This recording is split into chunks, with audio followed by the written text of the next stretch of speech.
The MBTA is often criticized for its service, but not often is it criticized for its accessibility. Multiple T stations like the Boylston Street stop behind me are not handicap accessible, and you have to walk down a steep set of stairs to reach the train. Or you have to walk all the way down to the Park Street station on the other side of the Common. I spoke with the Boston Center for Independent Living on how they are trying to make the MBTA accessible for everyone. I'm here at the William Porter House. It's one of Boston's oldest buildings. The Historic Society has been working for years to keep it standing. They say that when it was built, the plan for the entire South End looks a lot different than the neighborhood we see today. The Boston Celtics are back home at the TD Garden tonight for Game 5 in the first round of the Eastern Conference playoffs, but they will have to face a red-hot Milwaukee Bucks team that has been playing some of their best basketball of the entire season. But the Celtics have their saving grace. Marcus Smart is expected to return after missing 6 weeks with a thumb injury. And head coach Brad Stevens said before the game that as long as Marcus Smart is feeling ready before the game, he'll be set to come off the bench tonight. At the TD Garden in Boston, Sean Stackhouse, 7 Sports. Attorney General Maura Healey said that her next steps are to look at consumer protection laws in Massachusetts to see if there are net neutrality protections that can be made here in the Commonwealth. The mayor's office will be holding free immigration consultations with immigration attorneys. The next one will be held on March 1st. For WEBN News, I'm Sean Stackhouse. The Houston Astros are coming off their first World Series victory in franchise history, but outfielder Jake Marisnick still sees room for improvement and hopes to help develop young players on their roster. Household budgets tend to tighten up this time of year. Heating bills can cut into money set aside for food purchases. Arlington Health and Human Services has begun a campaign to get the word out about SNAP. Program benefits can mean an extra $100 in your food budget each month. Council on Aging Executive Director Susan Karp explains. Retailers throughout Arlington accept SNAP cards, including the Arlington Farmers Market. The school committee also heard from parents of kindergartners who say teaching assistants in that grade should be full-time in response to growing class sizes. More than half of kindergarten classes now have between 20 and 25 students. Both teachers and parents see the need for more help in the classroom. Additional staff funding has gone to the Budget Committee. Any changes must then be taken to the full board. Early this week, the pedestrian hybrid beacon traffic signal at the intersection of Mass Ave and Swan Place began functioning as a traditional traffic signal. The hawk signal had been a source of confusion for drivers, pedestrians, and cyclists. Obviously, it was confusing for some users, and it also wasn't the best fit for cyclists using the crosswalk as well. It didn't provide cyclists very good direction when they should go and they should stay. The original light was installed earlier this year as part of the Arlington Center Safe Travel Project. Nearly 5 years of planning went into the updates. Realizing as the Minuteman Bikeway became so popular and we're going through this incredibly busy intersection in Arlington Center, that it was certainly justified making improvements. Part of that planning was working around the criteria for a full traffic signal in order to receive funding from the state. Basically, you need to have a certain amount of traffic on the main street, on Mass Ave in this case, and a certain amount of traffic on the side street, Swan Place, in order for Mass DOT to justify installing a full-fledged traffic signal. And in the design process, it was thought that this intersection did not meet the criteria. We reevaluated the criteria for putting a full traffic signal in, and when you count the amount of bicyclists that come down Swan Place to use that intersection, it then triggers the viability of putting in a full signal, making it warranted. The light will now operate as a more familiar traffic signal and is synchronized with the lights at the Mass Ave Pleasant Street intersection. The change will cost the town roughly $20,000. A lot of the hardware has been installed already. There was very little hardware we actually had to install. A lot of what was already installed is being repurposed for a full traffic signal, but a few different lenses had to be installed. New pedestrian and bike crossing signals are now operating at the center's main intersection.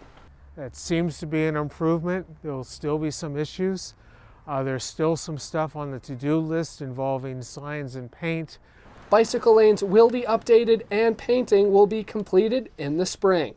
For Arlington Public News, I'm Sean Stackhouse. They see other kids play hockey and they see other kids train. Now that they have this cue, they can do it just as well as they can. Coach Joe Delano is working to make hockey accessible for athletes with learning disabilities. His tool, lights on the ice. I was always looking for the reason why as adults can we not communicate effectively to kids. That's the uniqueness of this situation, is I can custom tailor this to anybody learning style. The system is called Smart Light Sports. It works by a PowerPoint being projected onto the ice, showing instructions to the skaters. They help me focus.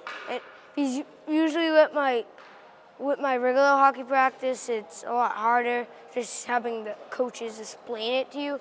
But here with all the lights and the projections on the ice, it helps me focus. Liam O'Brien lives and breathes hockey, but sometimes his ADHD prevents him from excelling at the sport he loves most. He has a hard time following multi-step directions. So again, being told once to do something and then just following the cues on the floor, it makes all the difference in the world. But Coach Joe has left an impact on far more than just Liam.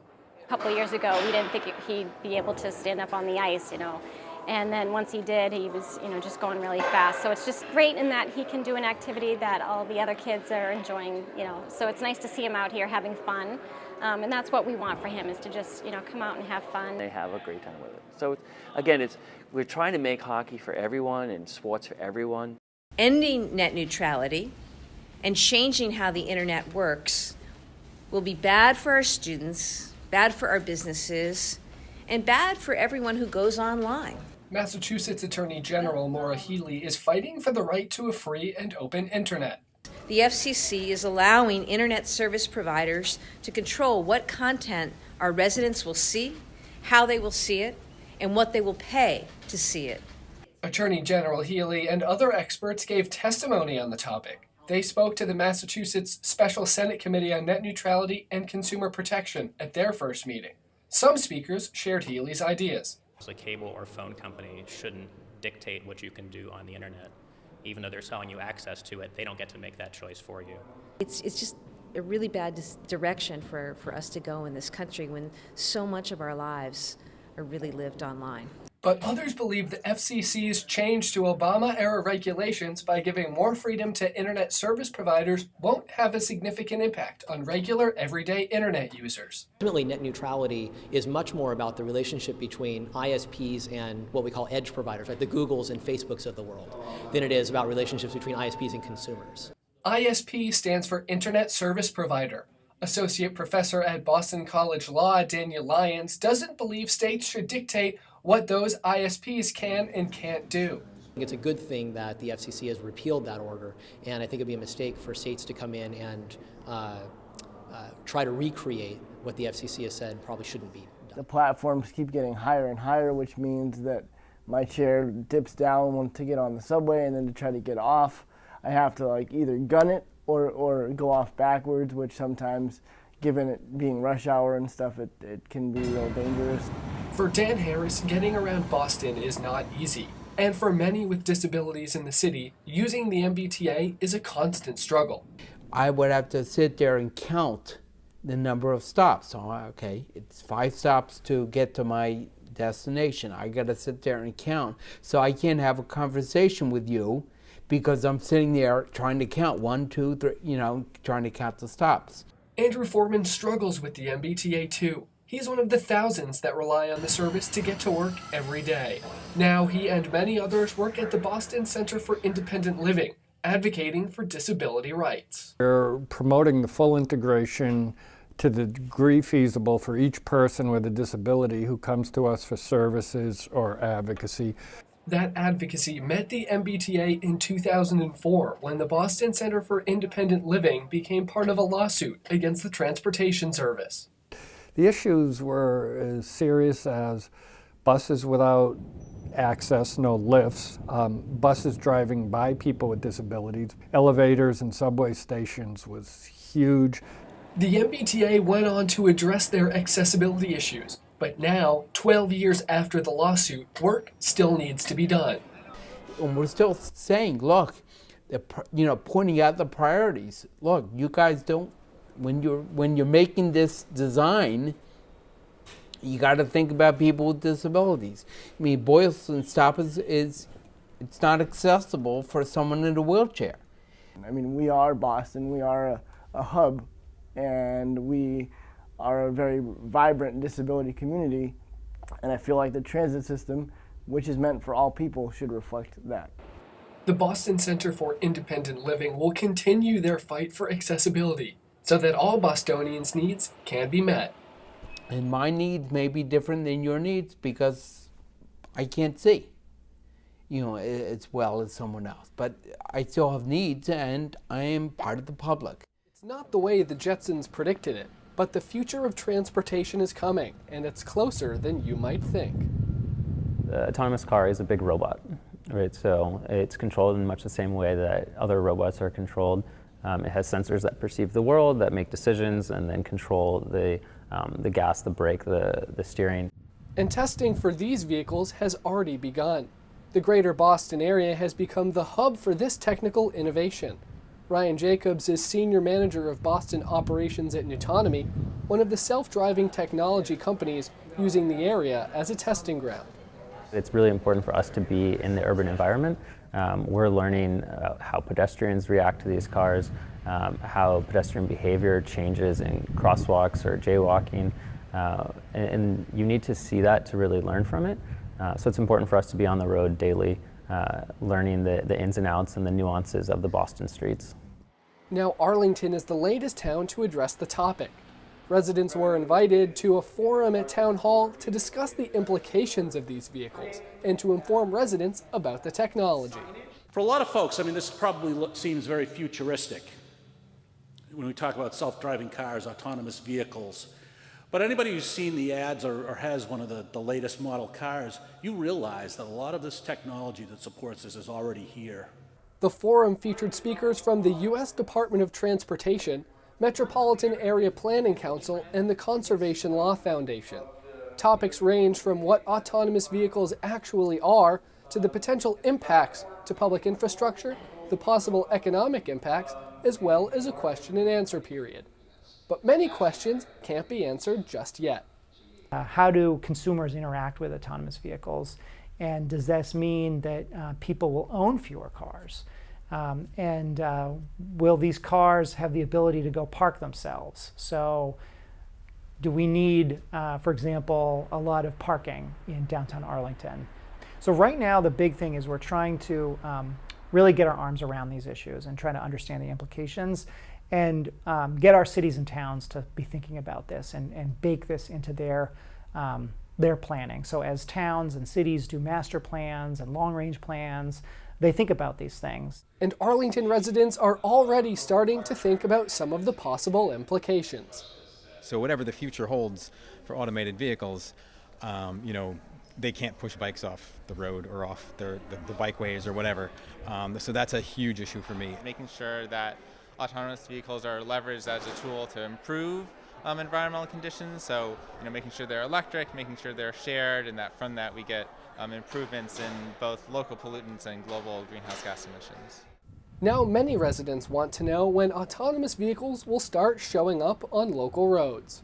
The way people perceive it is there's one day where you don't have autonomous vehicles, and then there's one day where they're ready and they're everywhere. And it really is a progressive rollout. So you might have autonomous vehicles in a local area under certain weather conditions, and then you can all of a sudden start testing in a bigger area or in a separate market or under more extreme weather conditions. And that will slowly roll out. You won't necessarily see it where one day your neighbor has a self-driving car in their driveway. But even the experts differ on when that day will come.